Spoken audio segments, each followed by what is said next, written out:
Members of the jury, we are gathered here today in light of the fact that my client Peter is being accused of assault while hunting.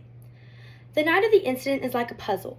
I will put the pieces together in order for you to see the whole picture. To settle on a decision for this case, you will need to know the requirements are to be charged with assault while hunting. For an individual to be accused of this, there are 4 elements that must occur. The individual would have to be in pursuit of the wild game or game birds and with criminal negligence cause bodily harm to another person with a dangerous weapon. Today you will hear the justifications for why the charge of assault while hunting is not valid, proving Peter's innocence. I will begin by explaining the facts from that evening. Peter and his companion Joe Smith decided that they wanted to go hunting one weekend. They set up a couple of beer cans to do target practice on one night. It is important to mention that the 2 friends had no intention of going hunting. They merely were practicing on targets. Target practicing on beer cans and hunting in the pursuit of killing game are 2 vastly different situations. The main difference is that Peter was not in pursuit of any wild game when the unfortunate incident occurred. Here lies the first major flaw of the case. If you remember, to be charged with assault while hunting, the individual must be in pursuit of wild game or game birds. We established earlier that Peter was not, which leads to the first aspect of the charge not being met.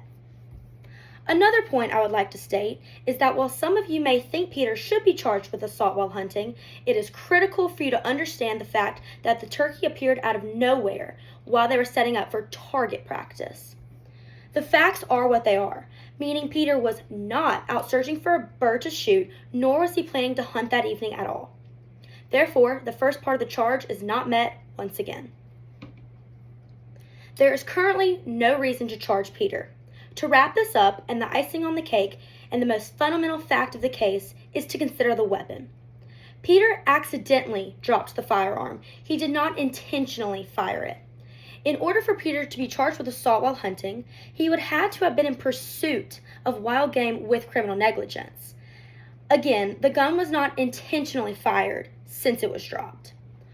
Although the repercussions of this situation are understandably distressing, in order to charge Peter with assault while hunting, you will need to see his actions as intentionally inflicting harm on the wild game with the weapon. However, Peter was not in pursuit of any wild game when he accidentally dropped his weapon, causing an innocent yet upsetting mistake. While I know all of you are presumably ready to continue with the case, I would like to finish off my statement today by saying a few more things. Lastly, in the case of State versus Peter, I want to point out again that Peter was not in pursuit of the turkey and he did not physically shoot the weapon. Again, the facts are what they are, meaning Peter should not be charged with assault while hunting because the requirements of the charge simply have not been met. He simply was not in pursuit of wild game and he did not shoot the gun. The use of a metaphor, an analogy, and repetition are rhetorical devices used to help you, the jury, have a better understanding of why my client, Peter, is innocent. My analogy is that the night of the incident was like a puzzle. I intended to put the pieces together in order for you to see the picture clearly. The metaphor explaining the icing on the cake involved the fundamental aspect, which was the gun, was to remind you that Peter did not intentionally shoot it. The repetition being that the facts are what they are indicated simply that. The facts from this night prove Peter's innocence against the crime of assault while hunting. I hope that incorporating these devices in this opening statement has kept you interested and attentive. Jury, the decision is in your hands.